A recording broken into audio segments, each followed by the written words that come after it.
Okay, capacitors.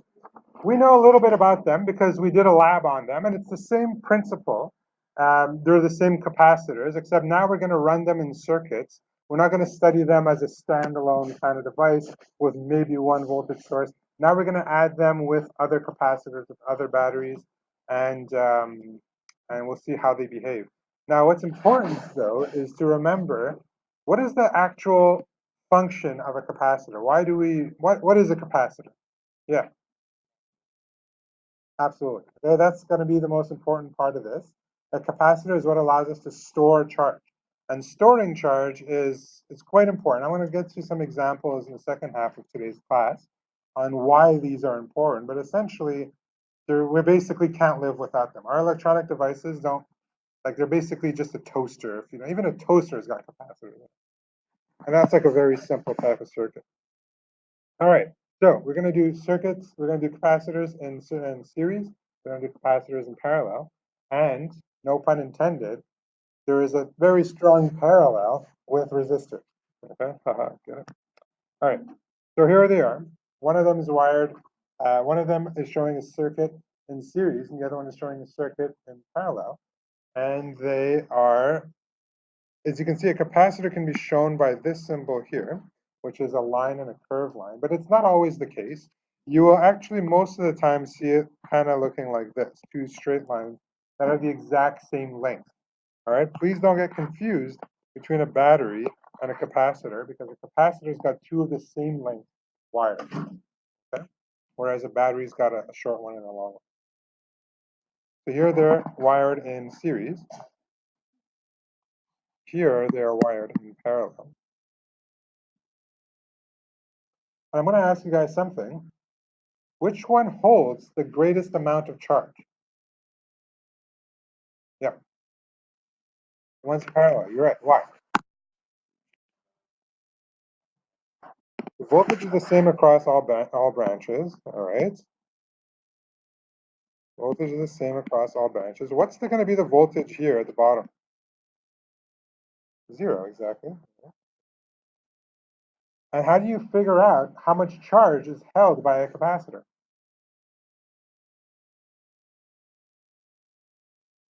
Exactly. It's Q charge is equal to C times V.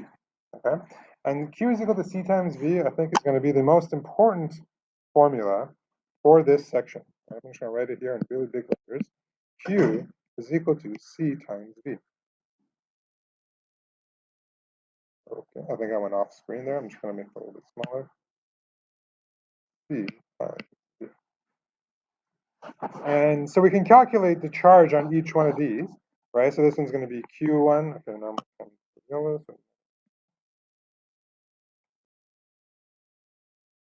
So here I'm going to have a charge of Q1. Here I'm going to have a charge of Q2, and here I'm going to have a charge of Q3. And so the total charge would be Q1 plus Q2 plus Q3, and they're all as a measure of volt. Now, what is the voltage across each one of these capacitors? Is it the same? Can you say that they're all the same? It's not the same, all right, because there's going to be a voltage drop for each one, and therefore the voltage can't be as high because here on the right in the parallel circuit, it's getting the entire voltage for it to charge the capacitor. But on the left, it's not getting the entire voltage to charge a capacitor. Therefore, the charge itself, the Q, is going to be a lower number. There's going to be less charge. Less charge. Okay? Any questions? All right, moving on. So here we are. Most important formula for this section is Q is equal to CV. We're going to use that a lot today. This one is also important, but we're not going to use it as much because it's kind of a standalone kind of expression. It's to determine the amount of the amount of energy that is stored in the capacitor. All right. So here I'm just going to write down energy stored in a capacitor. And this energy could be used for many things. So it's basically like potential energy, and it could be used to convert charges into kinetic energy and so on and so forth. And if, let's say, you have a capacitor that's charged, that's lighting up a light, you can figure out that this energy is the energy that's being consumed by the capacitor and being given to a light bulb to light it up. And we know how to measure that. It's power times time, like we did in the first section of the course. Good.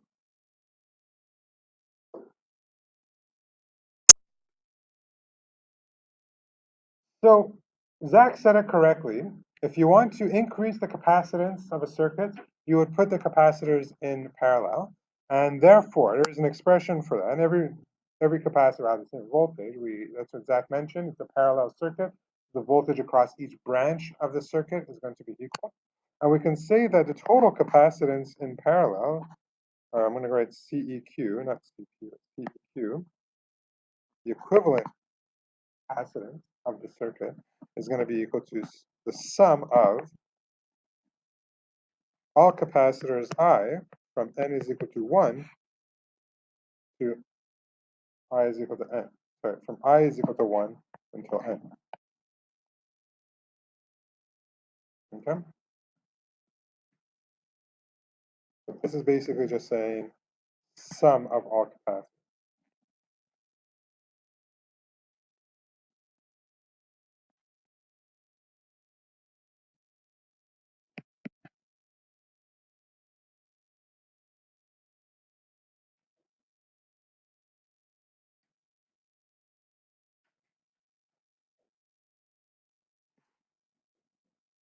Now, let's take a look at something. If I wanted to find the total charge on my circuit that only is made up of parallel capacitors, then I can say that my CEQ multiplied by my voltage, all right, is going to be equal to C1 times voltage plus C2 times voltage plus C3 times voltage, etc., etc., etc. And this is all the same V. It's the same V as here. I just multiplied both sides of my equation by voltage. So what is C total times V? That's charge total. That's Q total. And that's equal to Q1 plus Q2 plus Q3. Whoops. Etc., etc., etc. Okay.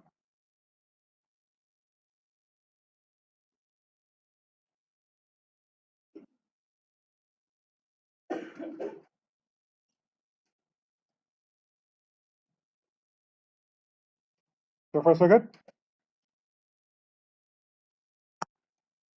Here's an example of a parallel circuit.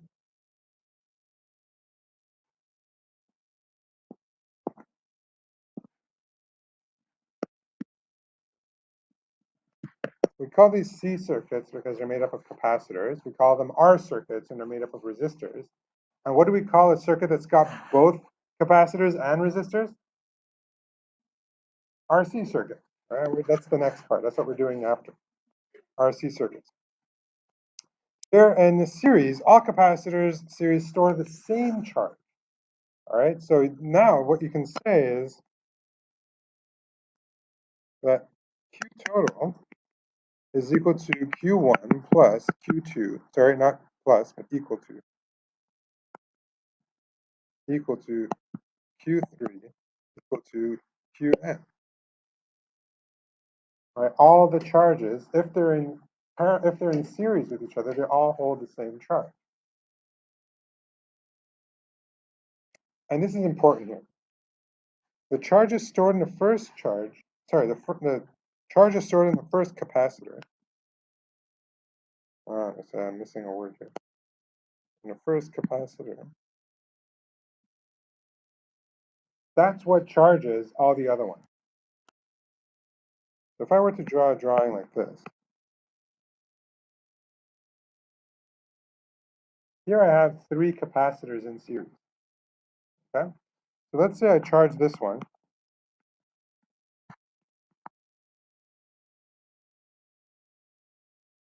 You know that if I put 4 plus signs on this one, what's going to be on the parallel plate right next to it?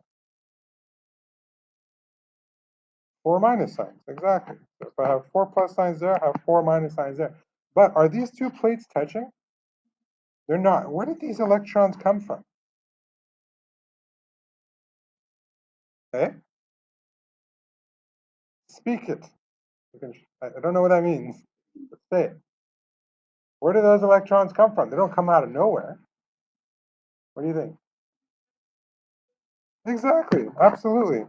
So that means if you took off 4 electrons from there, that means you're left with 4 protons there. And if you have 4 charges there, well, what's the charge in the next plate? 4 again. And then therefore those electrons came from this end, and therefore these guys have the same charge. And you can see that here the charge doesn't change, right? Every single one of these plates are charged equally because they're in series, right? So this is Q1, going to be equal to Q2, and that's going to be equal to Q3.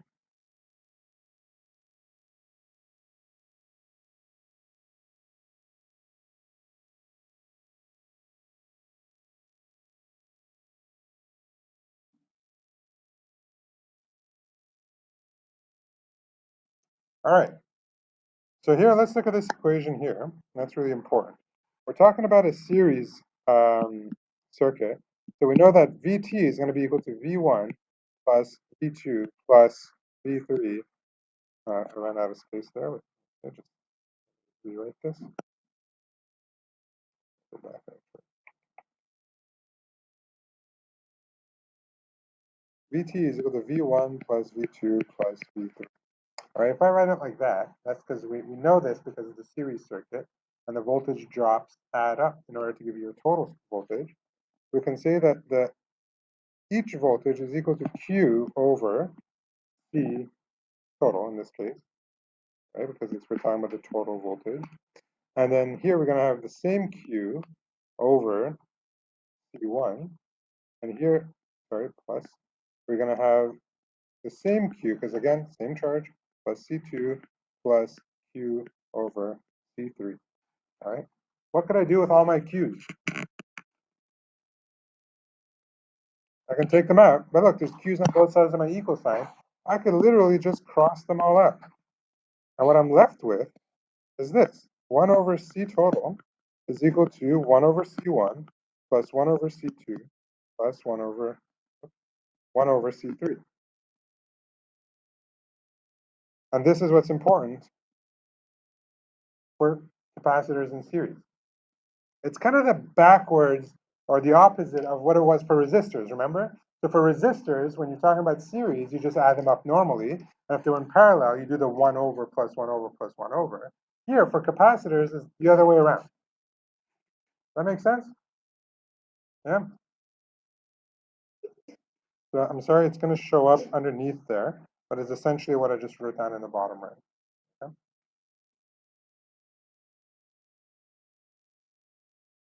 That's pretty much all there is to know about capacitors when they're alone. If I had to ask you a question here, which one of these, or rank these in order of lowest to highest capacitance, tell me, what are they?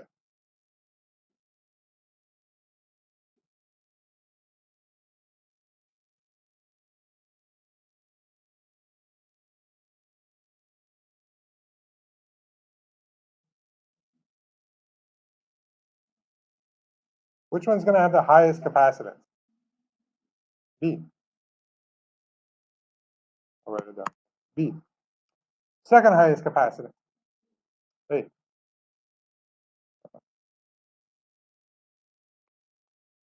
Third highest? C. Good. What if I were to ask you a different question? Rank the charges in order from largest to lowest.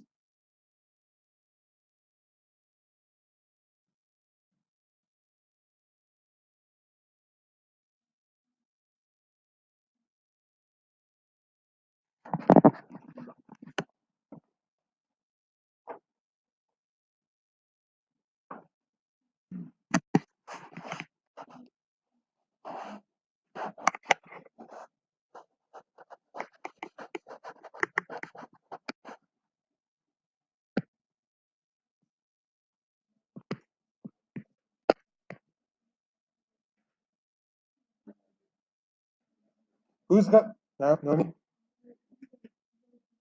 Oui, exactement. Bravo. Okay.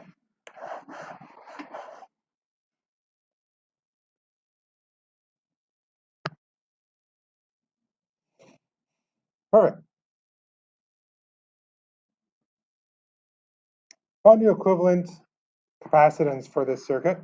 It should be easy to do. It's the same thing as when you did with resistors. You combine the series one first, then the parallel ones after, okay?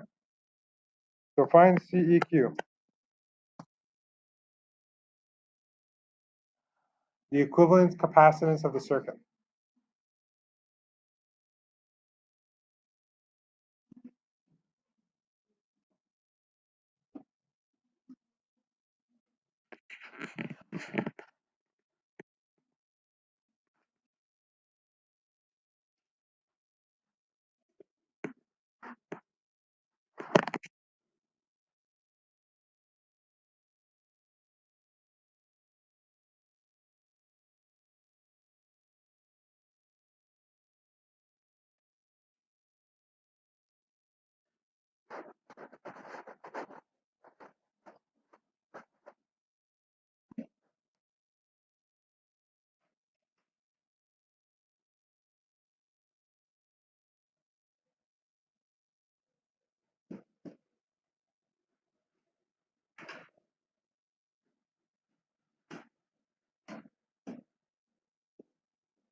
Which two capacitors would you combine first?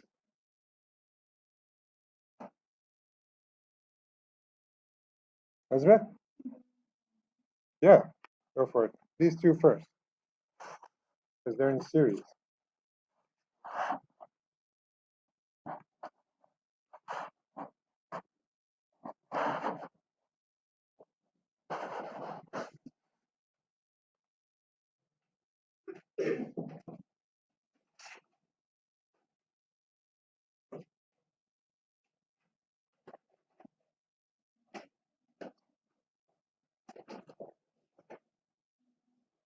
Yeah.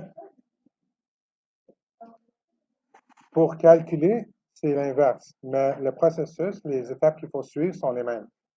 Donc, il faut quand même, parce qu'ils sont en série, il faut les combiner en même temps. C'est juste le calcul pour les combiner, ça va être différent. Yeah. That's the overall, right? That's what you got? Okay, I want to give everyone a couple more seconds. What did you get for the combination of these two? Yeah. 4? So now you can combine these three together by just adding them. And that's going to be having one 30 ohm capacitor, 30 ohm, 30 microfarad capacitor.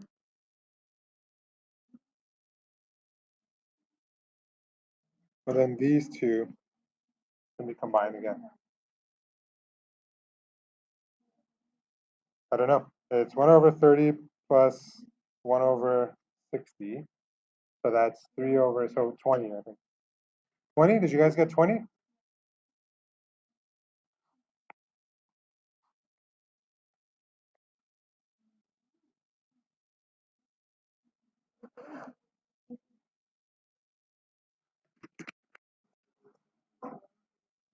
So first you combine these, then you combine these, and then you combine these.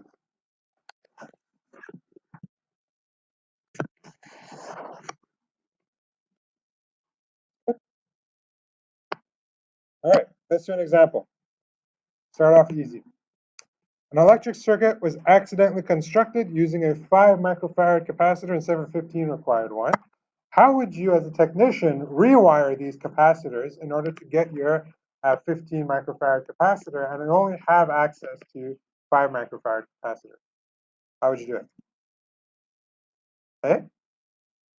Yeah, wire them in parallel. Very good. Or wire 3 of them in parallel.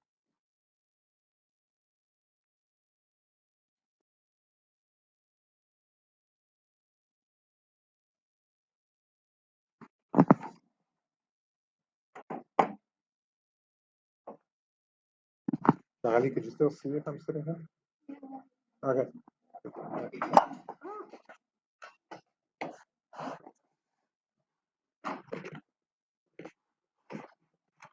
Okay, so we start off simple. You have three capacitors. How can you arrange them to have the greatest amount of capacitance? Kevin? Carl? What about the lowest?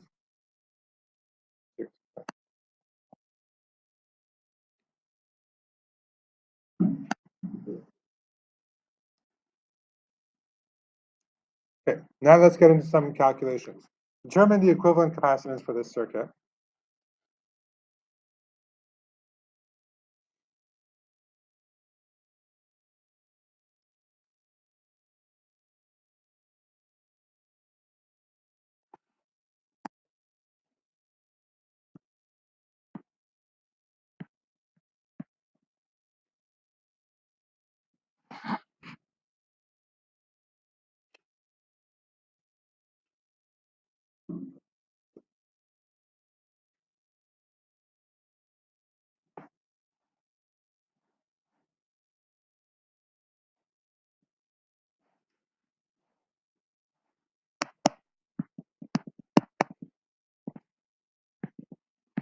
Did you guys get that?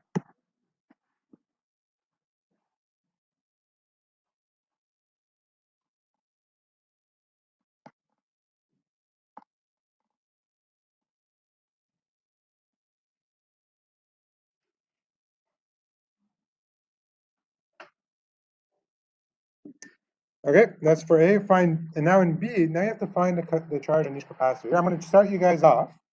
All right, what can you tell me about C1, C2 compared to C3? They are in parallel. Well, C1 and 2 are in series, but I'm talking about this branch, and this branch are in parallel. So what can you tell me about the voltage in parts in a parallel circuit?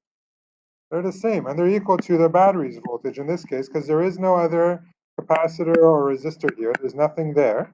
You can say that this is a 45 volts, and this is 45 volts, and at the end, it's going to be 0 volts, and there's 0 volts there. Okay? And so the one on the right, C3, that one's easy to find because it's pretty straightforward. It's just Q is equal to CV, right?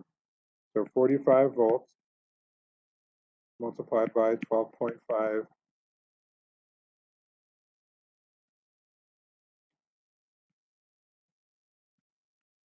microfarads. The units here are super important, all right, guys?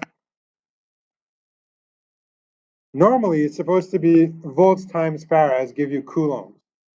But I have volts times microfarads, so it's going to give me what kind of units? Micro what? Yeah, microcoulombs. My answer here is going to be a microcoulomb. If I converted it back to farads, then my answer would be in coulomb.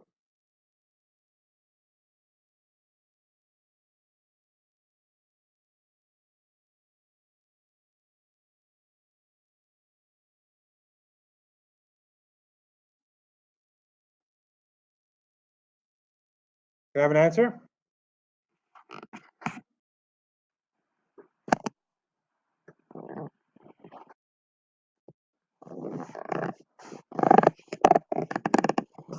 Yeah. Sorry, say that again.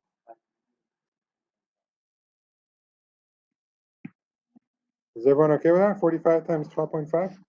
Yeah, sounds about right. Microcoulombs. That's the charge on that capacitor. All right. How about for the left branch? How do I calculate that one? Alexandre?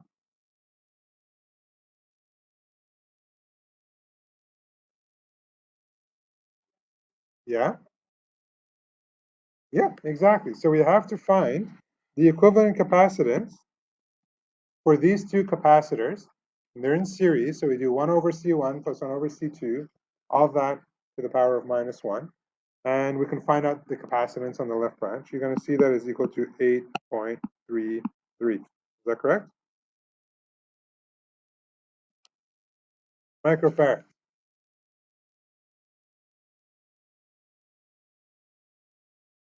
And so now I can find the total charge on my left branch as well. So I'm going to just put an arrow and do it over here. So I'm going to do Q left.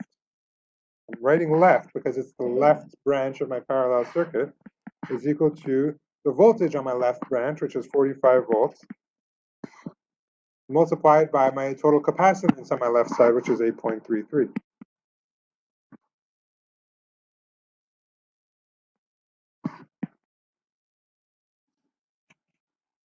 Can I have a answer for that?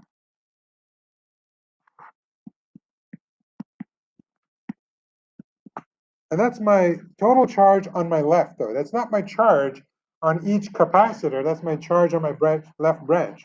So what is the charge on each capacitor?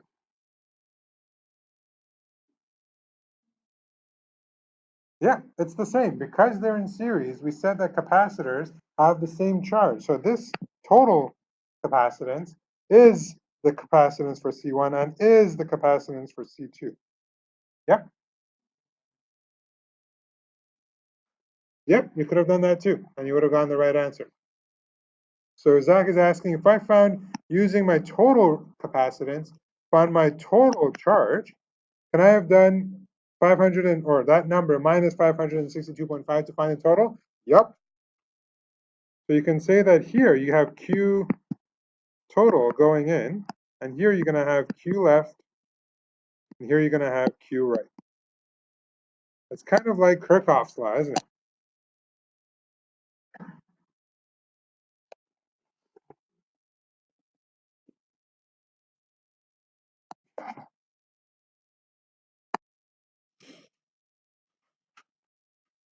So we saw this. To find the total capacitance, you do the ones that are in series first. You use this law here, Q is equal to C times V. We've done that. You guys are good at it.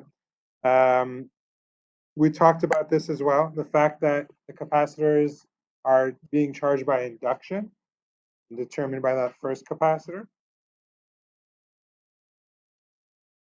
Let's do this one now.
So we have a value for CEQ for me.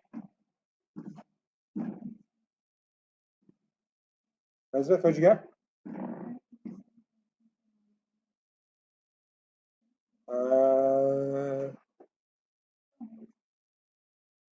Total equivalent capacitance? It should be close to, or just under 3, I guess. Naomi, what did you get? Combien?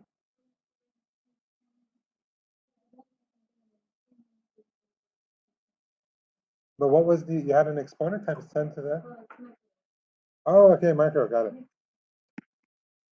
1.86, let's call it exponential, microfarads, or 1.8, okay, yeah, so 1.86 times 10 to the minus 6 farads. You can say that, absolutely.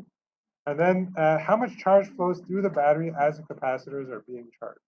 So what is basically, this is asking, what is the total charge?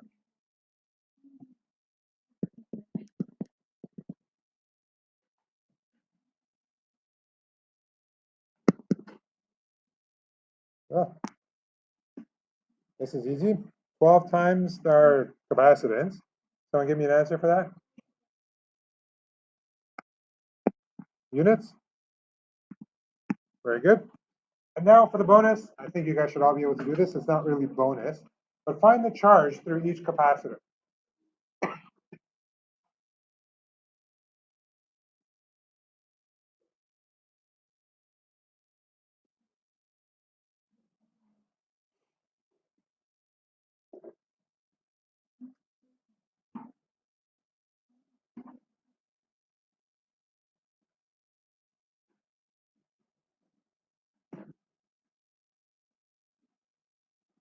There's one of these that you don't even need to calculate. Which one is it? Which one? The 4 why? Exactly. That 4 microfarad capacitor, this one here, carries the battery, which means that whatever charge the battery gave off, it's going to be the same charge on that first capacitor. So yes, this one's going to be 22.4 microcoulomb.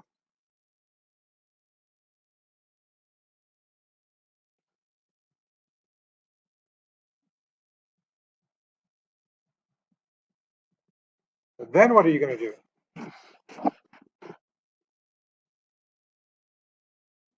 What's your next step?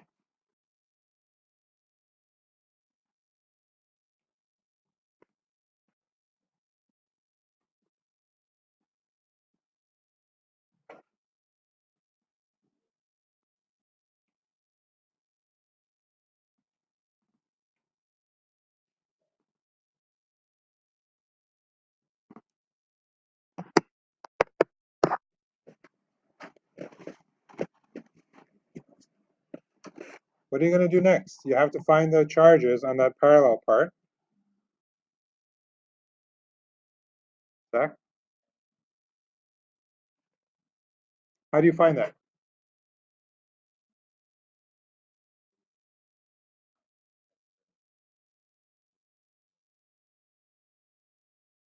You can't say that because there's a capacitor here. So you can't say that it's 12 volts here and 12 volts here.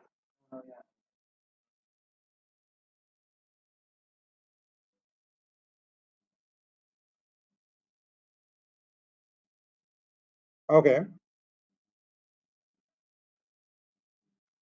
Capacitance. Ah, yeah, you can do it that way for sure. There is another way of doing it. What are the other ways of doing it? There's at least one other way of doing it. How do we do it in resistance? Yep,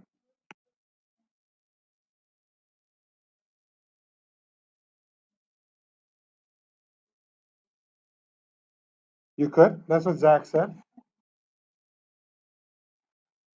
How about you figure out the voltage on this capacitor and subtract that from your total voltage? So what would it be? How would you find the voltage on that? Remember, it's Q is equal to C times V. You have Q, you have C, you can find V. So what's the voltage drop across that capacitor?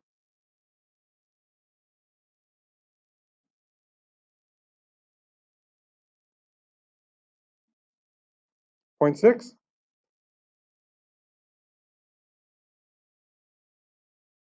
It shouldn't be 0.6. I think you have it backwards. It's Q divided by C. So 22.4 divided by 4 should be 5 point something. How much? 5.6. All right. So if this one is 5.6 volts, then what's the voltage drop across those? Well, it's 12 minus 5.6, which is going to be 6.4. Did I get that right?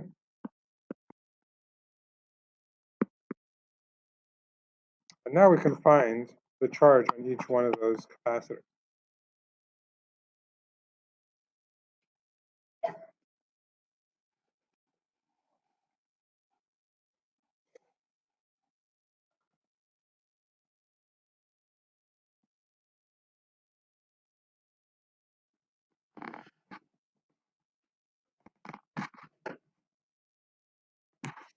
very curious as to what that means on the wall there.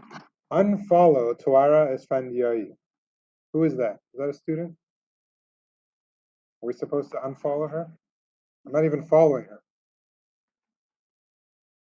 I feel like it's an act of bullying. I think we should erase it. I'll erase it.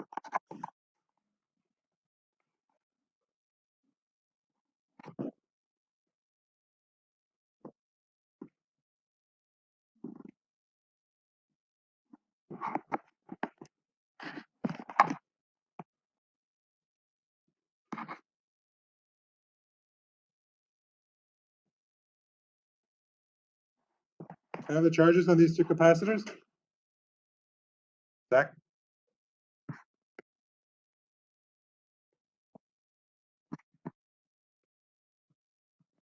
Very good. Okay.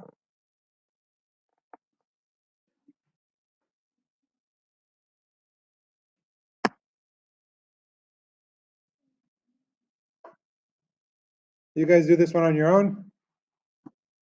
Compare your answers with me once you're done. You want to do it on the wall? Yeah, go ahead. Marker's there.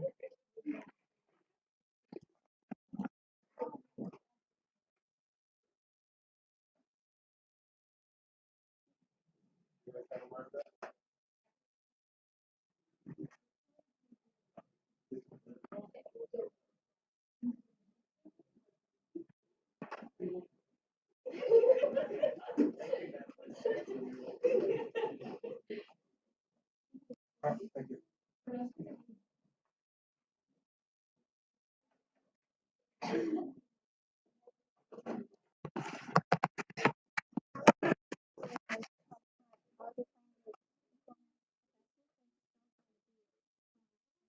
Imagine these were resistors in a circuit, right? So first, forget about the capacitors, look at them as resistors. You would combine these two first because they're in series. And when you combine them, that one, this one, and this one are going to be in parallel. Yeah. So you can combine those three by doing the parallel formula, right? And then that new one you just created from combining those three and this one are going to be in series. So you combine those two together.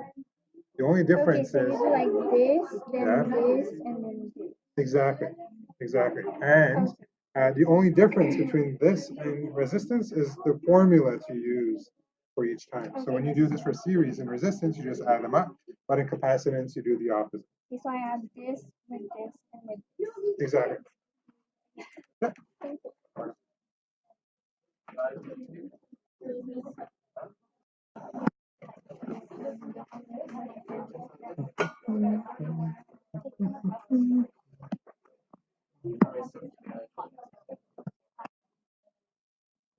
Nope, that's not right.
Yep.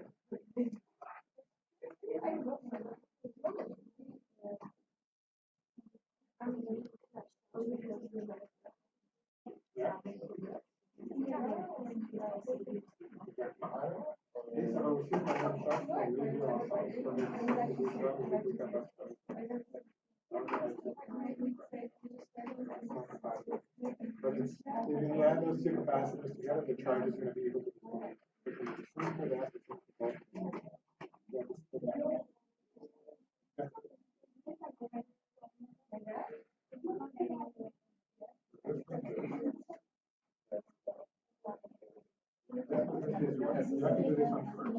then you put it in. Okay, so man, I'm gonna write it like this.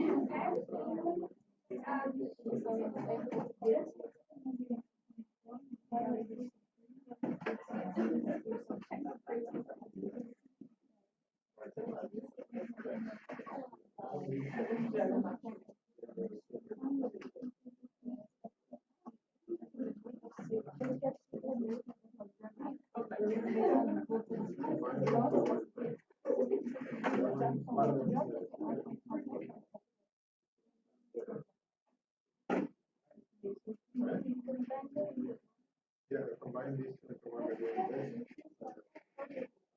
Now I can replace that with one equivalent resistance for that capacitor. Now. Whatever that value is. What is it on there now after this? What?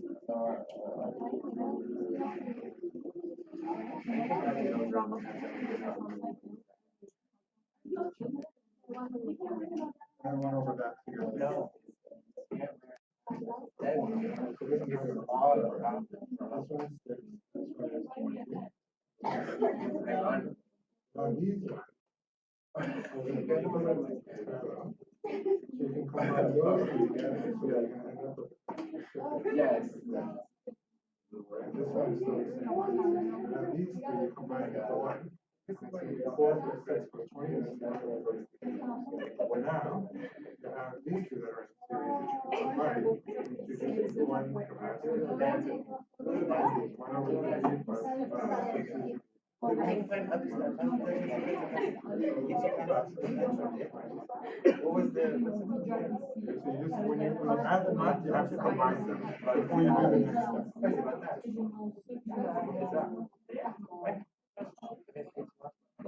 What did you get? For Q2 and Q3? Okay. What about you guys? Does it add up to 135? You want me to check? You can check, guys.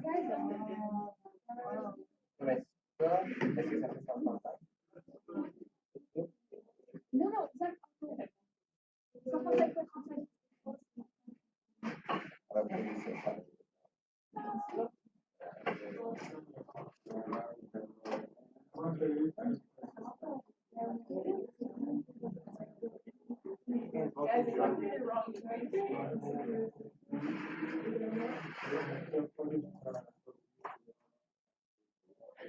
Can I help you? Oh my God. You can hold this down or you can hold your glasses up.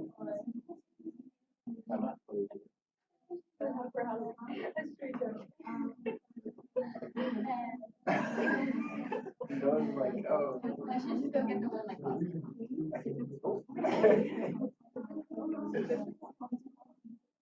It's not one. yeah, exactly. It's trying to cut out yourself.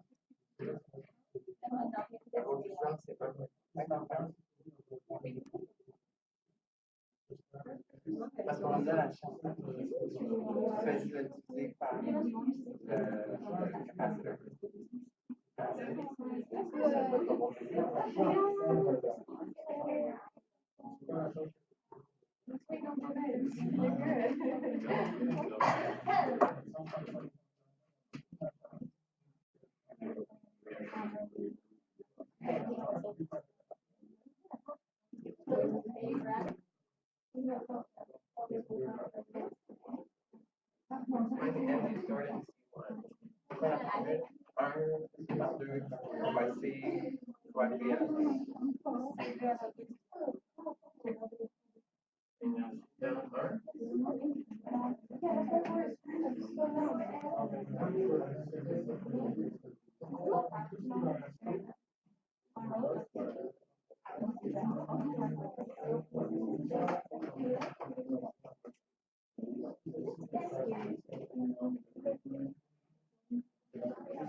Now.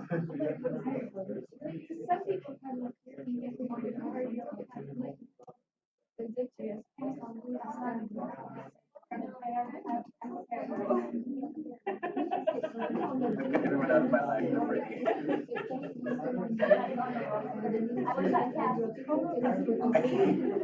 It'll bring me down.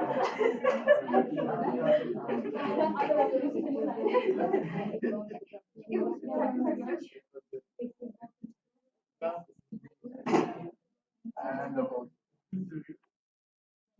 Square. Why is there a square? I'm not energy. Find the energy story. Oh, okay. Yeah. And I was looking for more A. Oh, yeah. Okay. All right. Works.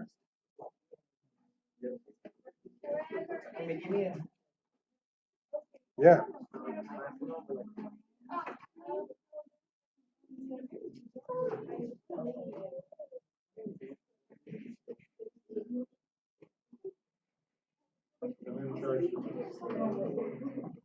Charge supposed to do that.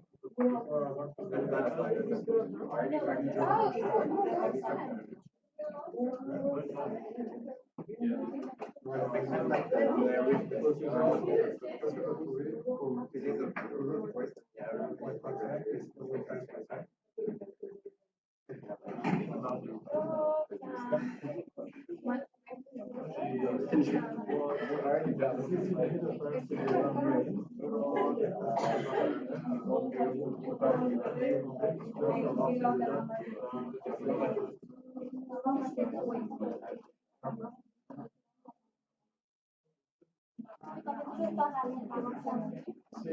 peut pas dire que le gars a pas fallu, s'il y en a un série, le gars a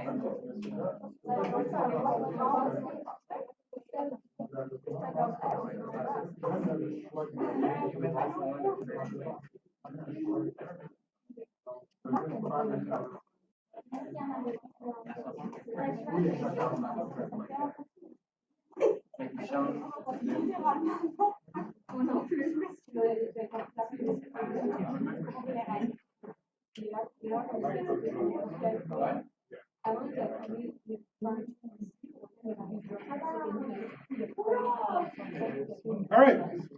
If you're done, take a 10-minute break. Come back at 2:10, please. Okay. Then we're gonna start the next part. This is like a culmination of circuits, though. Okay, so don't expect it to be easy when you get back.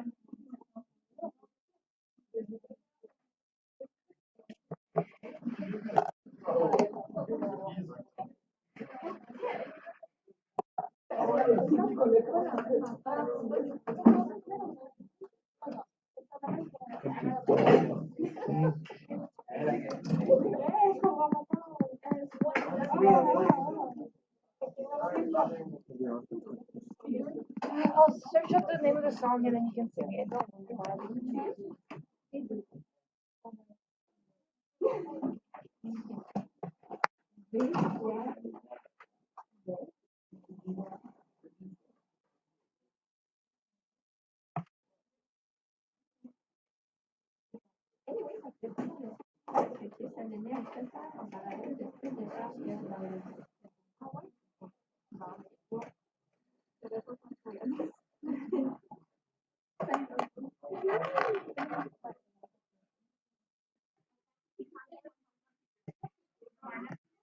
Okay. Let's restart. We're gonna do RC circuits now. The projector. Oh yeah, I put it on mute. We're gonna do RC circuits now, and RC circuits it's the last topic on circuits. So just like Gauss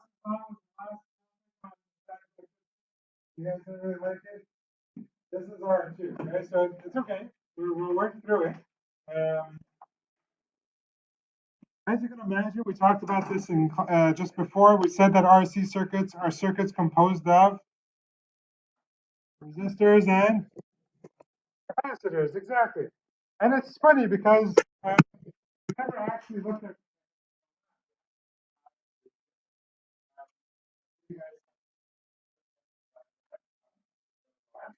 but essentially there's a charging theory of the capacitor.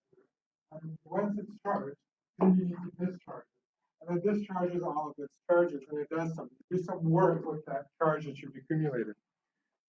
All right, the more charge you accumulate, the more work it can do, the more energy it has. And we're gonna work based on that. Now, what's important here is how it gets charged, or what trajectory does it follow in order for something to get charged. We learned that it charges like this. You plug it in, charges, boom, done, ready to go. But in reality, whenever there's a resistance in play, the charge happens gradually. Did you guys learn about half-lives in chemistry? Yeah. What is a half-life?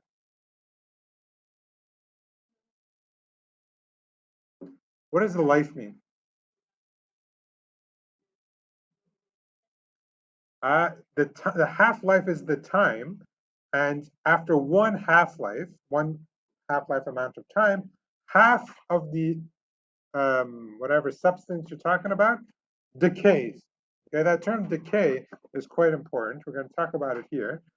In chemistry, you talk about half-life. In this, it's going to be less. It's going to be more than half. It's going to be 63%. But we'll talk about what it means by that. Essentially, when you add a circuit, when you add a resistor in front of a capacitor, the capacitor doesn't charge instantaneously. It follows a curve, all right? And it's a curve very similar to your half-life curve. We'll look at it. So that's what we're doing today. We're sketching and we're calculating anything that has to do with the charging and the discharging of a capacitor that's wired together with resistor. Okay? Basic concepts are that you have at least a battery, at least a capacitor, and at least a resistor in circuit. This is your most basic principle for this thing. What you need to understand is that when you start charging something, you have to assume that it's not charged at all to begin with, okay? If you do have an initial charge, it makes the calculation a little bit more complicated. All right. Once you connect it to the battery, then the charging process begins, right? So it's not charged at the beginning, you connect it to the battery, and charging begins to happen, all right? So there is some very important time points. When you start charging, when you're done charging, and when you start discharging, okay? Let me ask you a question. Use your knowledge of half-life. How long does it take for, let's say, a very unstable atom, let's talk about uranium, all right, for it to decay at 100%? How long does that take?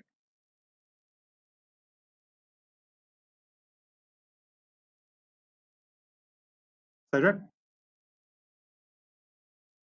Give me a number. A specific answer, yes. Infinity amount of time, because it's going to be 50% of it's going to decay, then 50% of the remaining is going to decay, then 50% of the remaining is going to decay, and then the 50 da, da, da, da, da, da. It's never going to reach 100%, right? Because it's that kind of function. Same thing with this. The capacitors are never fully charged, and they're never fully discharged, except for when you start it, okay?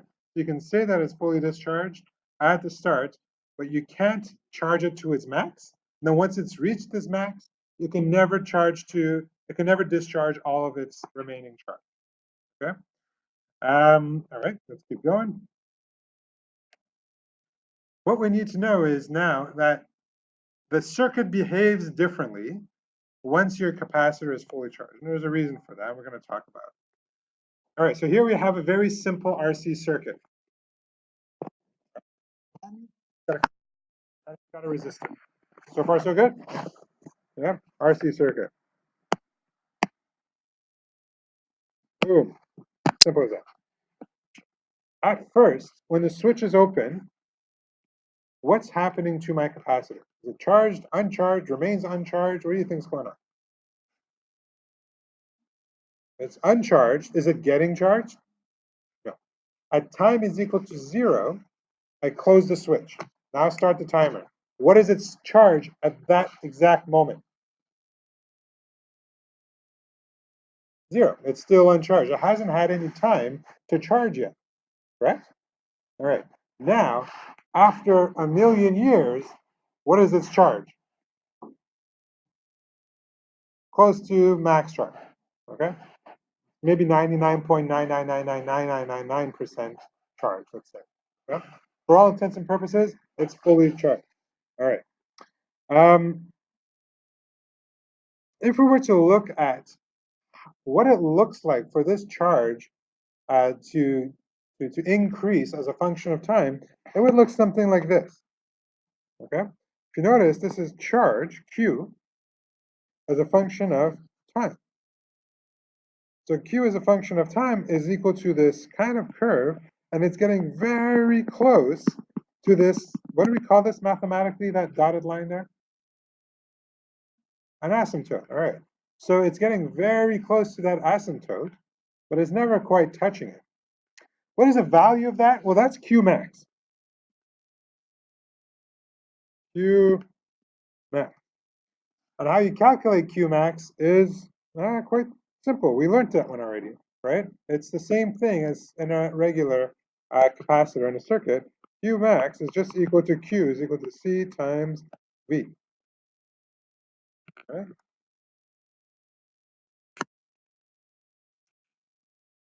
What's happening? What's the voltage at the beginning of this capacitor?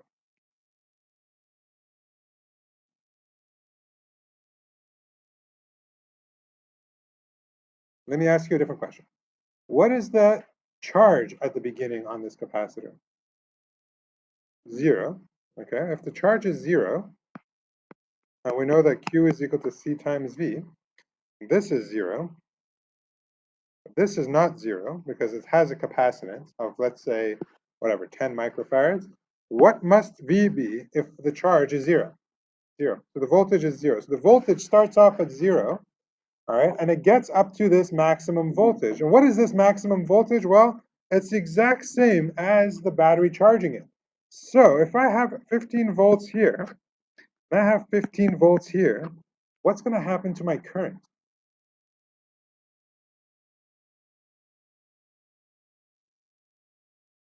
So imagine you have 15 volts of current being pushed this way, right? And you have 15 volts of current being pushed that way. What's going to be my current? Okay. So here we took out a look at I as a function of time. At the beginning, you're going to have an incredible amount of current, right? In fact, you're going to have I max amount of current, right? And that current is going to decrease as a function of time because that voltage is going to build up, build up, build up. And as that voltage is building up, is making it harder for that current to pass through it until the two voltages match. When the two voltages match, well, it's like two people with the same strength pushing at each other. No one's going anywhere. If I were to push, if Kevin were to push me, I'd go flying. But if I were to push something a lot weaker than that, we wouldn't move at all. I wouldn't move and he wouldn't move. Right? We understand? Yeah? Okay. Here we have a simple, well, actually, it's a little bit more than simple. It's a little bit more complicated version of a capacitor. At time is equal to 0, what is the voltage across my capacitor? Cedric? 0. Okay? At t equals 0, whoops, next example. At t equals 0, V of C1 is equal to 0 volts, and V of C2 is equal to 0 volts. If something has no potential difference, what is that the same as? That's like saying what? Is it going to be easy to push through it or really hard to push through it? It's got no voltage drop. Easy. It's going to be super easy. In fact, it's so easy that it's like there was nothing there at all. Okay? So you can consider this as bare wires. So replace C1 and C2 with bare wire. So what's my circuit going to look like? Well, that's pretty simple. You just remove them from your circuit. Simple as that.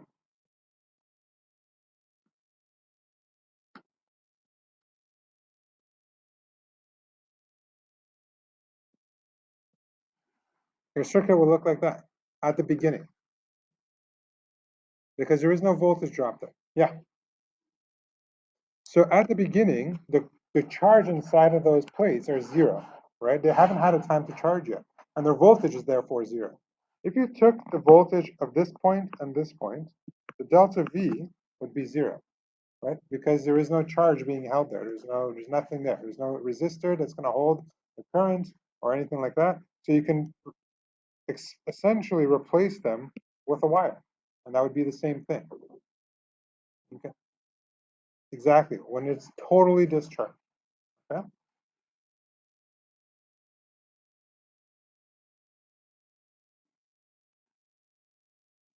Now, at time is equal to infinity,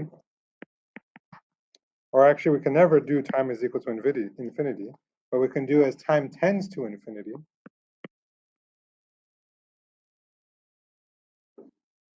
The voltage across these capacitors will prevent current from flowing. Current from flowing from where?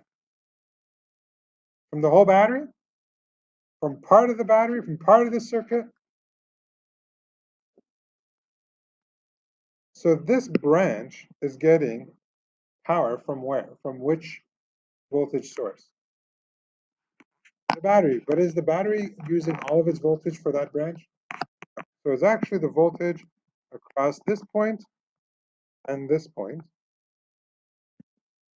So VAB is going to be equal to, sorry, not 0, but 5 volts.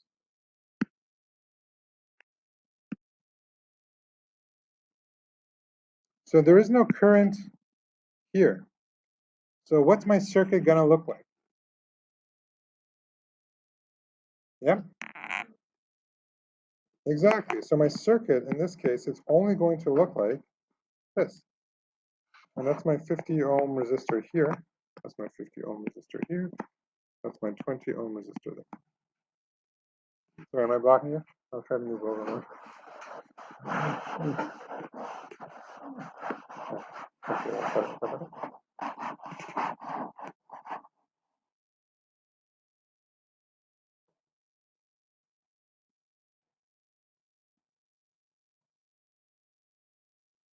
So if I were to graph let's call this here I. If I were to graph I as a function of time, I'm only talking about the I in this loop. Okay? If I'm measuring that I, well, it's going to start off really high, and it's going to decrease and essentially become 0 at time is equal to infinity.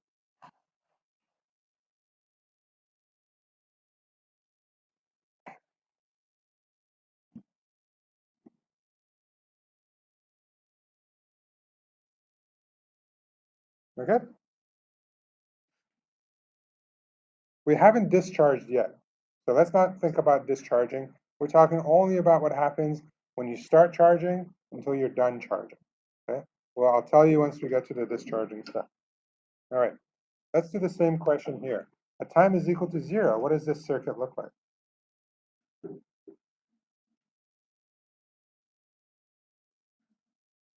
The circuit, what is the circuit going to look like?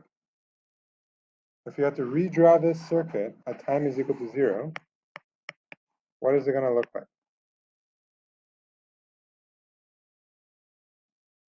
Eh? Switch is closed, yeah. Isabel? Yeah, you replace them with bare wires.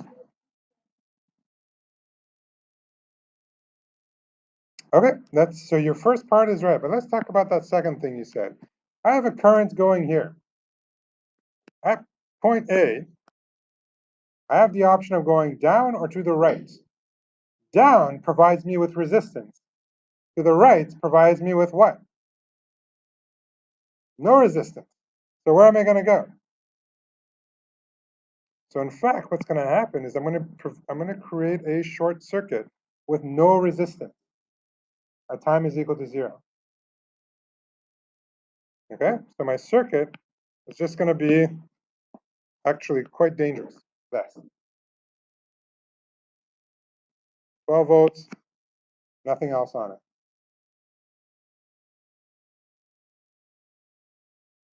Following? What about that time tends to infinity? What is that going to look like?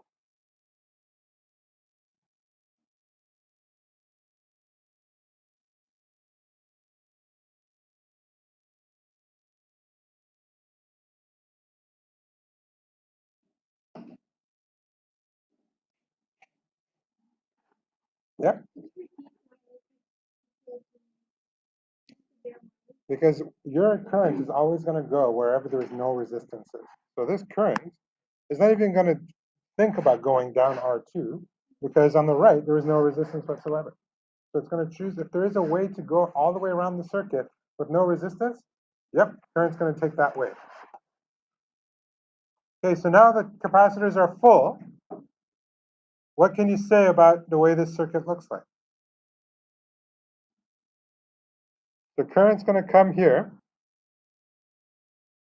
Current's going to come there at junction A, and then is it going to go to the right or down? Down. It has to go down because to the right, it's an infinite amount of resistance, which means that there's absolutely no current going there. So the current is forced to go down, and what you're going to end up with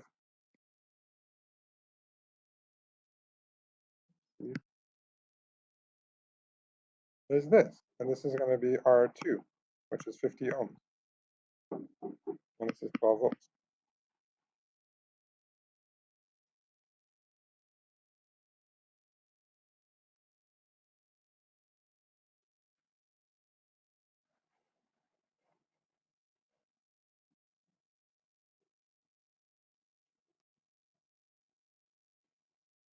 So far, so good?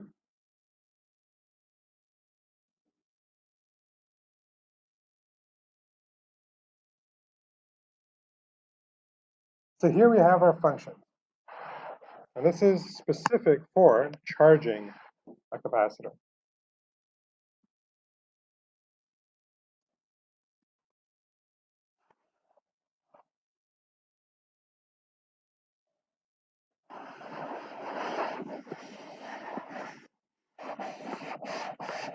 This kind of function is an exponentially growing function. So you're going to get something that looks like, that's for this.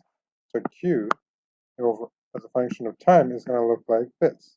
And there's going to be an asymptote. And this value here, this asymptote value is going to be Q max, which is going to be equal to C, the capacitance that we're talking about, or the equivalent capacitance if it's more than one, right? Multiplied by the voltage across those capacitors when the capacitors are fully charged, okay? That's why it's VF, okay? Fully charged capacitor.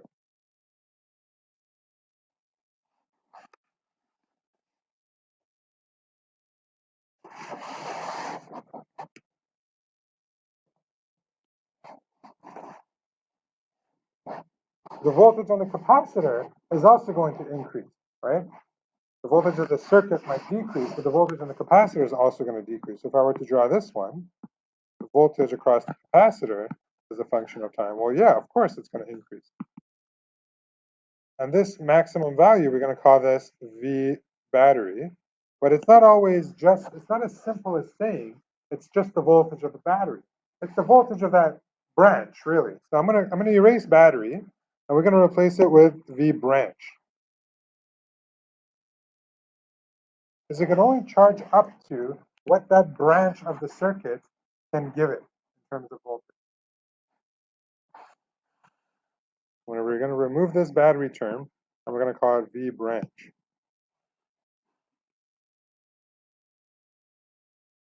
Yep. Capacitor. The voltage, it's going to be the voltage gain of the capacitor. There's a potential that's being created across the parallel plate. Okay. Remember how in Half-Life you had this number called half-life, right? What was the symbol for half-life? You guys remember that? The T, remember? Tau? Yeah, no? Here it is again, tau. And that tau constant is literally equal to R times C. R times C. And that's going to be equal, that's going to be in ohms, and this is going to be in farads. And if I have, sorry, I keep going in your way. And if I have R, it's a chair. I'm going to move the chair.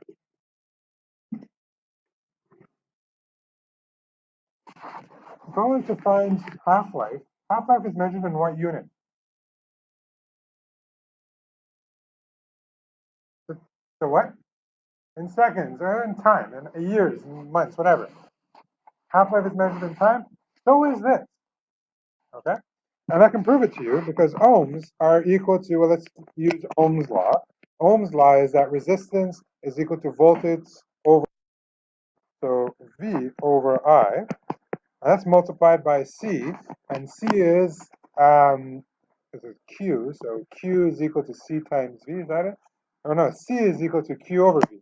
So Q is measured in coulombs divided by volts. My volts, they cancel each other out. I'm left with coulombs over amps. And what are amps again? Coulombs per second, exactly.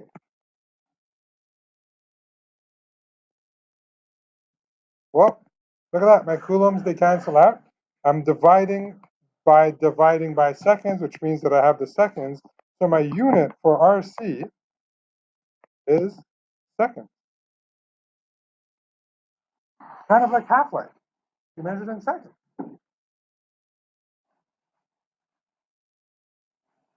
So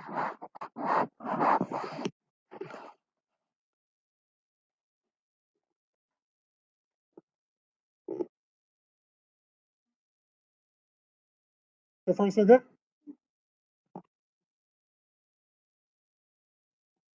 This is an important graph. Half-life determines how much time passes before half of your material decays. 1 RC, 1 tau second, is how much is required in order for 63% of your capacitor to be charged. Okay? 63% of capacitor is charged.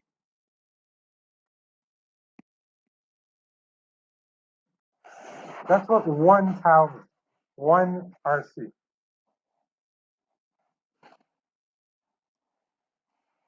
And essentially, practically speaking, obviously not theoretically, because it takes an infinity amount of time for it to reach 100% charge.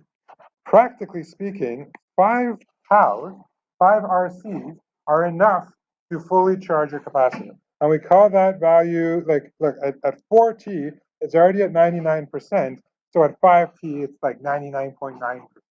And we call that fully charged. Okay?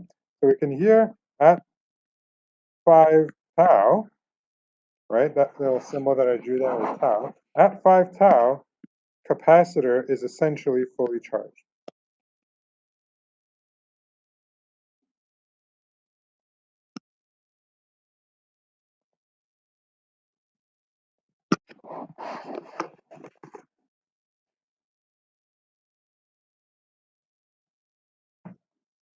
And when it's fully charged, there's a term we give for that, and it's written down here.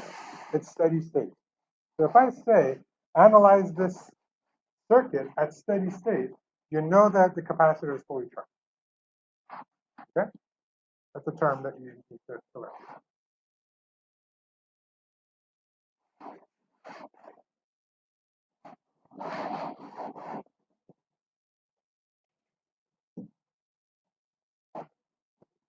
So far, so good? Yeah. We're done with the charging. Let's talk about discharging.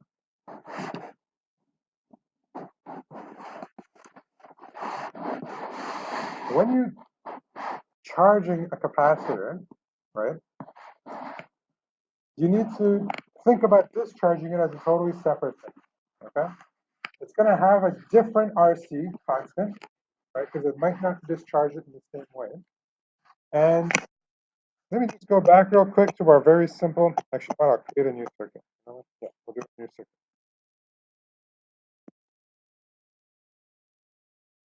If I were to have this, I have a battery charging this capacitor, right? As long as that battery exists, I'm not going to have a current in my circuit when it's fully charged, okay? So my battery is pushing against my capacitor, no current is happening. Now I want to discharge my capacitor. What do I need to do to discharge my capacitor? If my battery is the only thing preventing it from doing anything. You what? Plug it on another circuit, or actually maybe just cut that circuit so that the battery is no longer a part of the equation. All right? But essentially the same thing. Change the circuit. Change the circuit so that there's no battery pushing against it. And now it's going to discharge. Now, why I'm saying that the RC might not be the same is when you cut that, if you cut the power supply, let's say there was a resistor here, right? That went into your calculation when you're charging it. But when you're discharging it, that resistor is not even a part of this circuit anymore, right? Because it's not going through that resistor. So your RC constant is actually going to be different. You have to recalculate your RC depending on where you think that capacitor is discharging to. All right. Now, we saw that the voltage increased like this, right? If we go back, the voltage increases like this. This is the function for voltage increase. As you're discharging, the voltage looks like this on the right, on the bottom right there, right? The voltage is now decreasing. Same kind of function, all right? It's, when is it going to reach 0 volts? How long is it going to take for it to reach 0 volts? Infinity, but practically speaking, is going to be how long? 5 times the time constant. Okay? So let's string them together. Okay? This is the important part.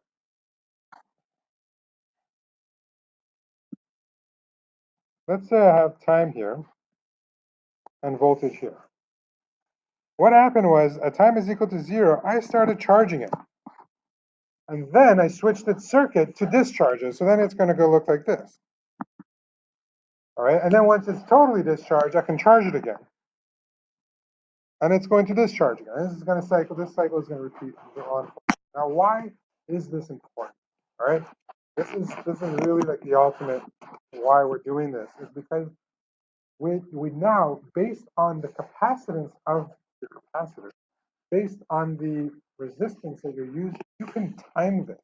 You can make this so that it does a regular thing at a determined amount of time. Your watches, your digital watches, are using this system to calculate seconds, right? So it's wired with a certain amount of resistors and capacitors so that at every second, it changes your second timer one up, one up, one up, right? And so it's charging, and when it's fully charged, it discharges to make it switch one up, right? And then you charge, it takes another 1 second to charge it, and then you discharge it. Windshield wipers, all right? How do you determine at what frequency it does this? Well, it's resistors and capacitors. You wire your capacitors and your resistors in such a way so that it gives it a jolt of energy at a predetermined amount of time. And if you want to increase how fast it does that, well, you need to increase or decrease the RC. If you want your windshield wipers to go fast, what do you need? You need to decrease your RC, right? So that it takes less time for you to charge and discharge your current, right? And let me give you another example. I'm going to erase what I have here in the bottom left.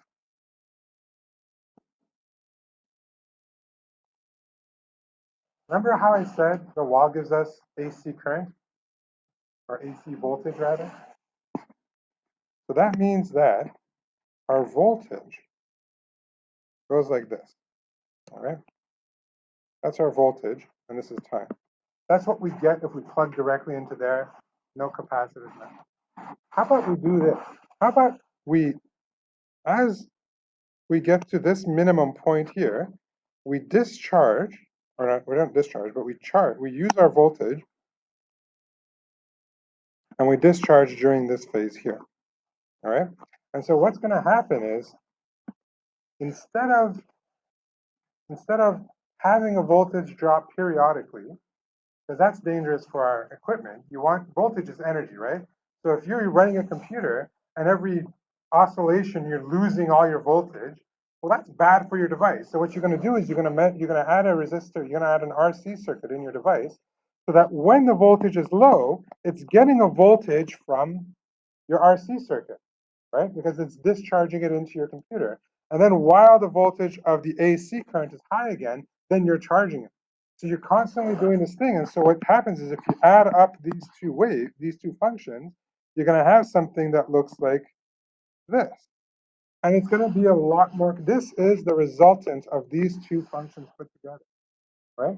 You're going to have something that's a lot more constant in terms of voltage. It's a lot better for your device. It's not shutting off every second because your voltage drops too low for your device to remain on. So you can keep your digital thing on. You guys get what I'm saying? Super important. The concept of RCs are super important.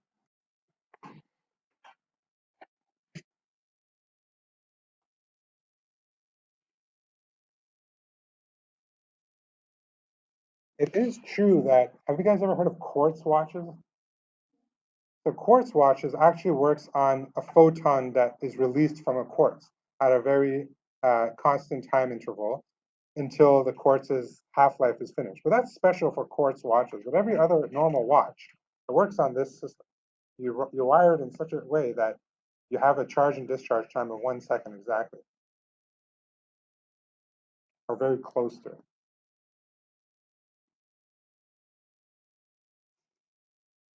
Yeah. Yep.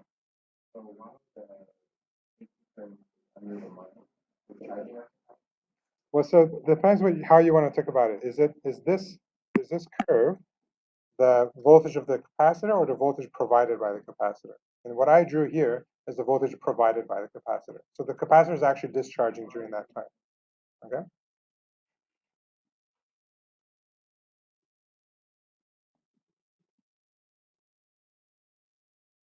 Okay. So let's follow what's happening here. Okay. This is during the discharge phase. You've accumulated a total amount of charge on the left. Right? Your switch is open, so your charge is not going anywhere. Once you close that switch, right, there is no battery that's pushing it back. So you're going to have a current in this direction. Let me just switch colors. You're going to have a current in this direction once you close that switch. Okay? And as a function of time, your current's going to decrease. So look at the charge here, it's 4. Look at the charge here. That's after a long time, the current is decreased. Okay? And the same thing could be said here. Essentially, at 5 tau, or 5 times the time constant, you can consider that your capacitor is fully discharged, even though it's still going to have remaining charge. One of the, who here has built a computer before? Well, it's not that hard. You just buy a bunch of stuff and you put it together. It's not hard. No? You have? Okay, so if you realize, remember they say always to ground yourself before you touch the internal parts of the computer? Well, that's because there are capacitors inside your computer that are still charged, even though you unplugged it and everything. You don't want to provide a potential difference for those things, for those charges to ground into you. So it's kind of one of the safe practices of building a computer. Here are the equations for discharging. And you're going to see here that for charge,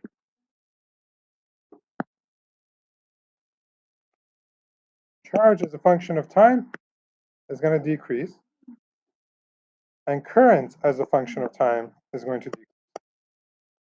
And this is the current flowing out of the capacitor.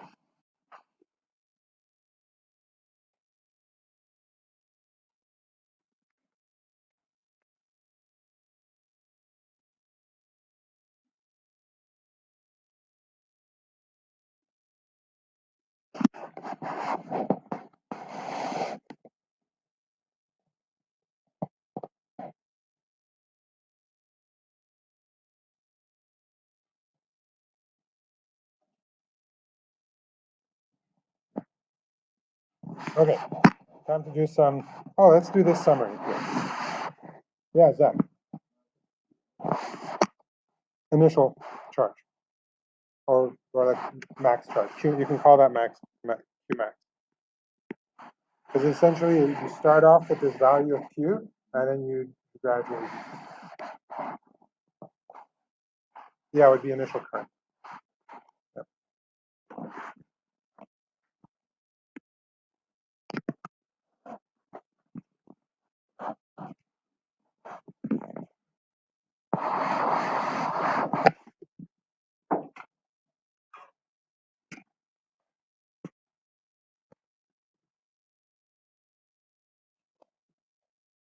While I have this slide open, I want to ask you guys something.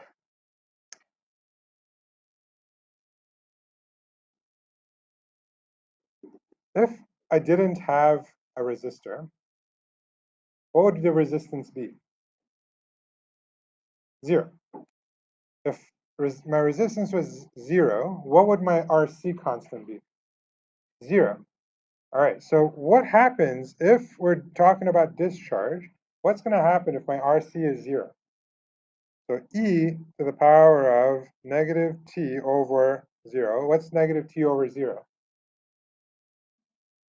What's that? Infinity?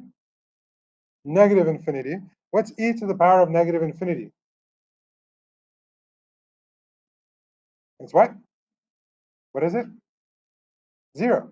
E to the power of negative infinity is 0. What's q times 0?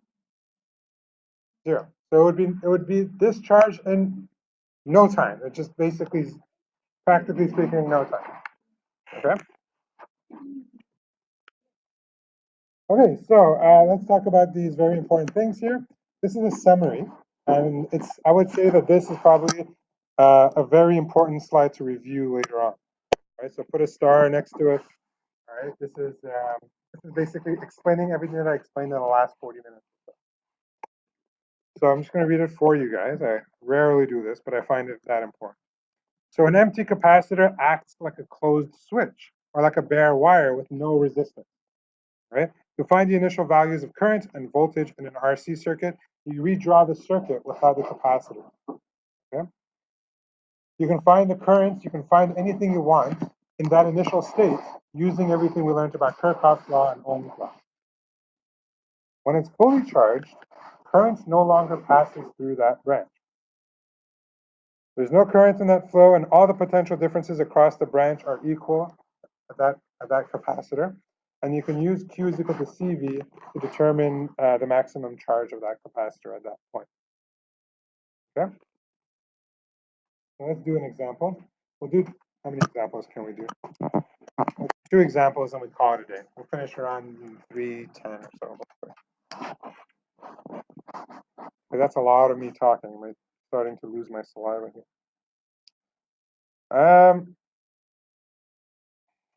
Find the current flowing through each resistor after the switch is closed in the circuit below. So just after the switch closed. So this is at t is equal to 0. Right?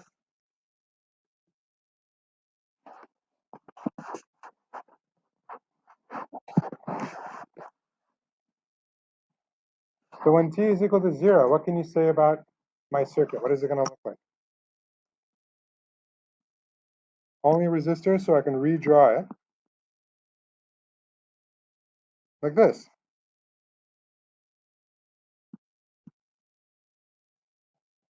This is simple. It's just a parallel circuit. 3 ohms and 12 ohms. My total equivalent is going to be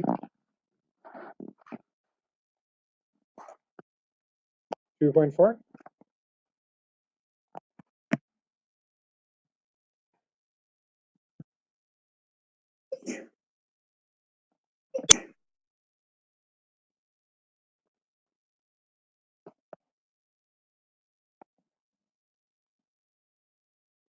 What's my equivalent resistance when my capacitor is taken away?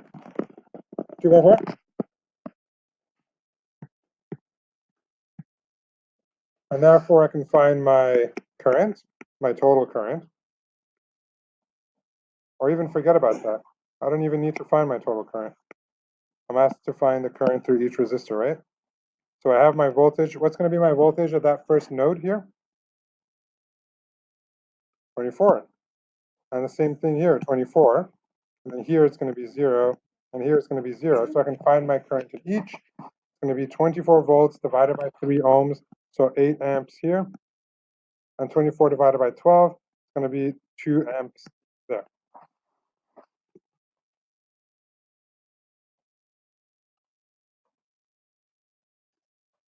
I didn't even need to find REQ in this, actually. I'll just erase it. That doesn't confuse me.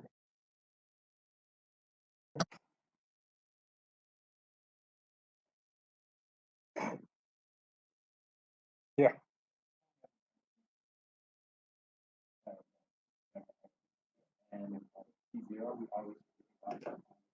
You don't, so be careful not to take off the capacitors, replace them by wire. At t equals 0 only. At t equals 0.00001, you can no longer do that.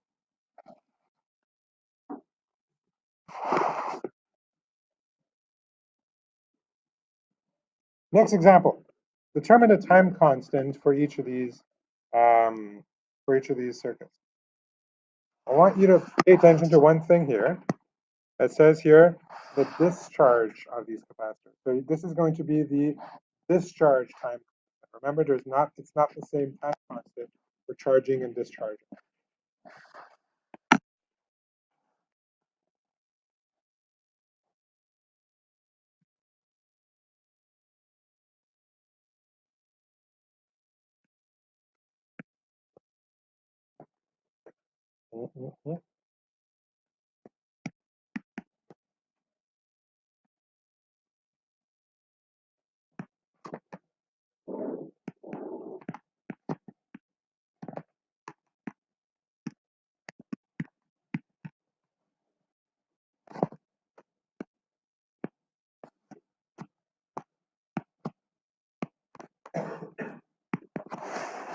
So my resistors are in series here, so I add them up.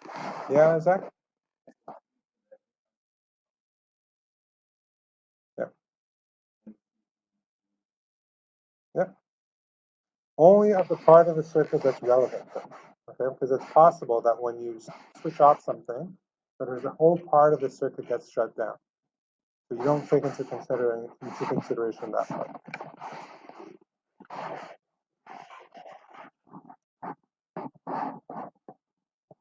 So here you should get 2 times 10 to the minus 3. What are my units? Seconds, good. I can do the same thing here.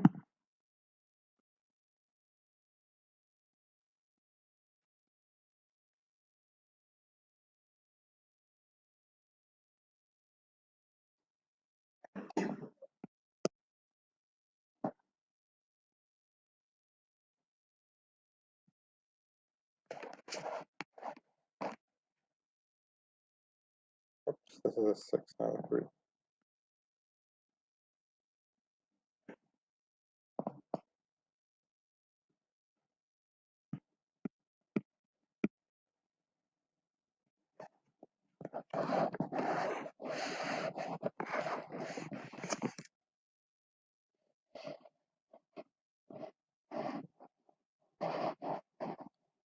Okay, look at this.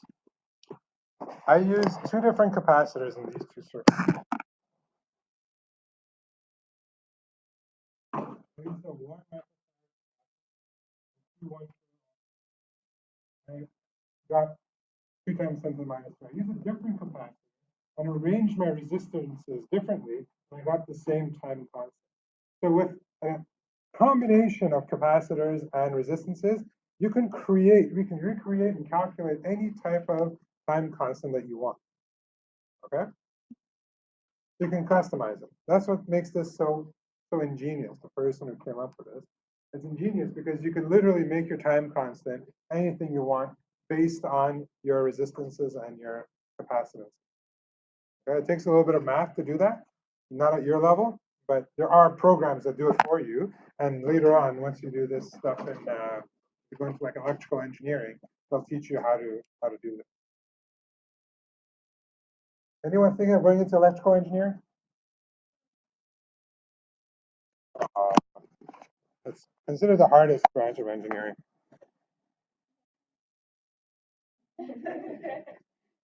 What's that?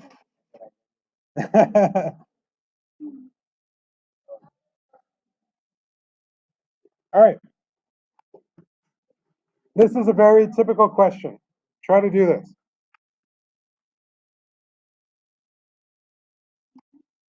When the switch is at the A position, what kind of circuit do you have?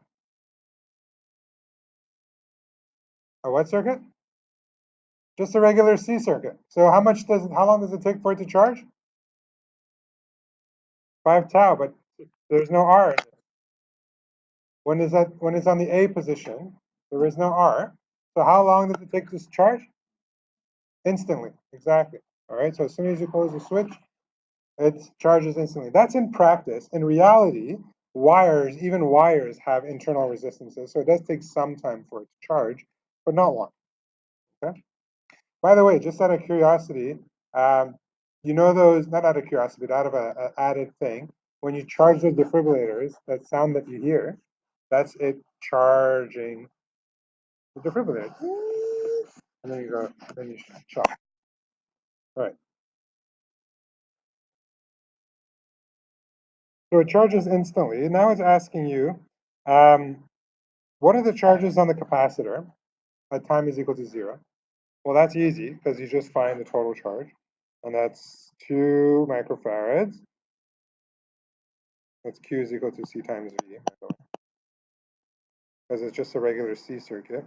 2 microfarads times 9 volts is going to be equal to 18 microcoulomb. Okay, that's your initial current. That's your initial charge.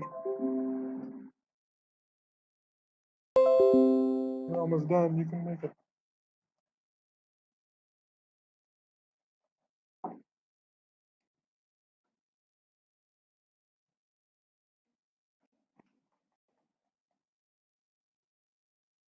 And what's going to be the current as soon as your capacitor is charged?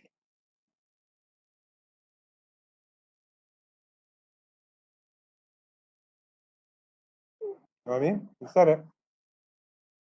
Yeah. Yeah, because all of the voltage is going to be equal. So you're going to have an equal voltage on the capacitor as you do on the battery. The potential differences will push up against each other. You have a total current of 0. All right, so A, Q is equal to 18 microcoulomb, and I is equal to 0.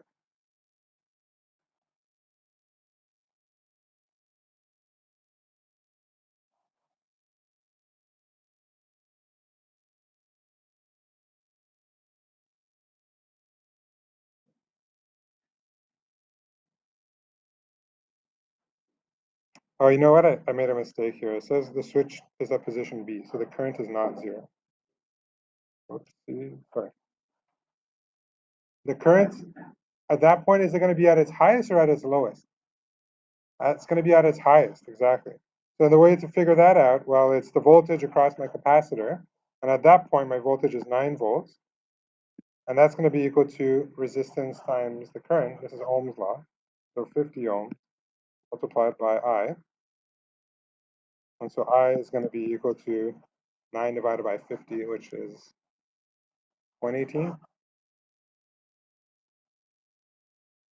Yeah? Amps. That's at time is equal to 0.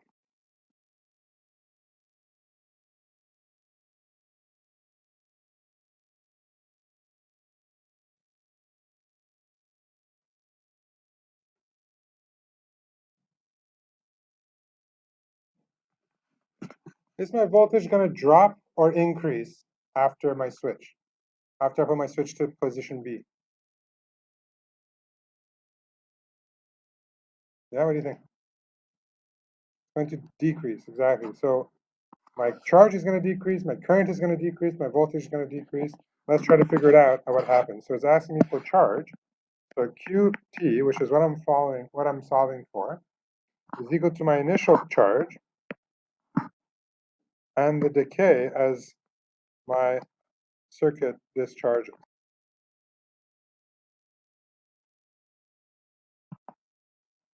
RC is going to be equal to 2 microfarad multiplied by 50 ohms, which is going to be equal to 100 microseconds, which is the same thing as 1 times 10 to the minus 4.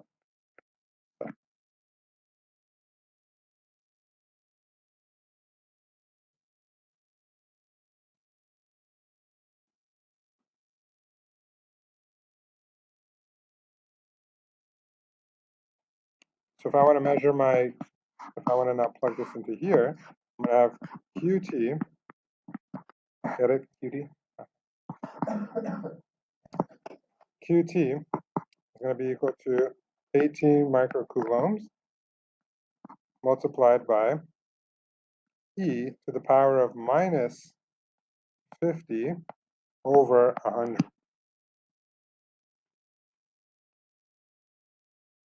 I left them as microseconds. I'm allowed to do that because my units are going to cancel out anyway.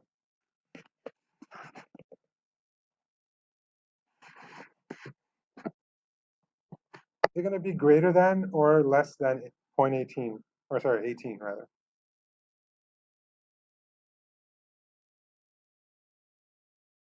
Should be less than, because Q, my initial Q is my maximum Q. My charge is only going to decrease.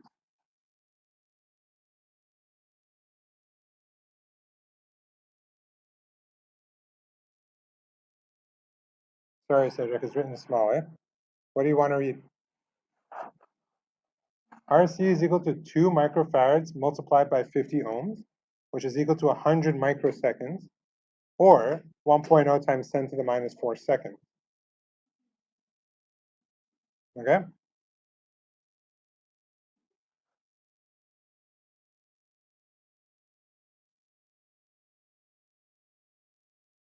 We can do the same thing with the current. Current is a function of time, is equal to the initial current multiplied by that minus tau minus T over RC. So it's going to be equal to 0.18 amps multiplied by E to the minus 50 over 100.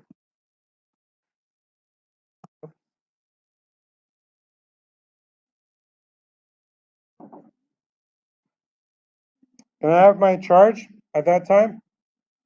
What did you guys calculate? How much? 10.9 microcoulombs. And how about for my current? Yep. 0.109 amps. I'm not going to do it again for 200 microseconds. It's just the same thing with a different number. And it's all you need to know is that it's going to decrease even more. Okay?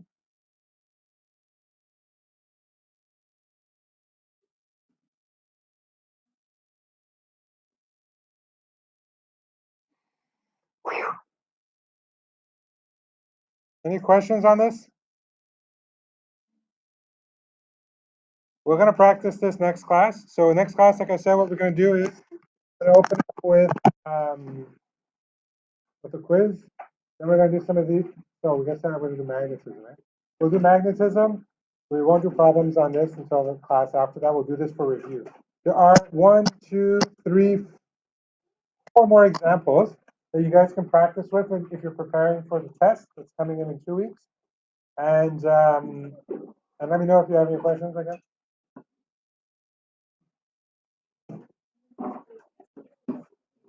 Exactly. Yeah. Starts at Ohm's law and Kirchhoff's law.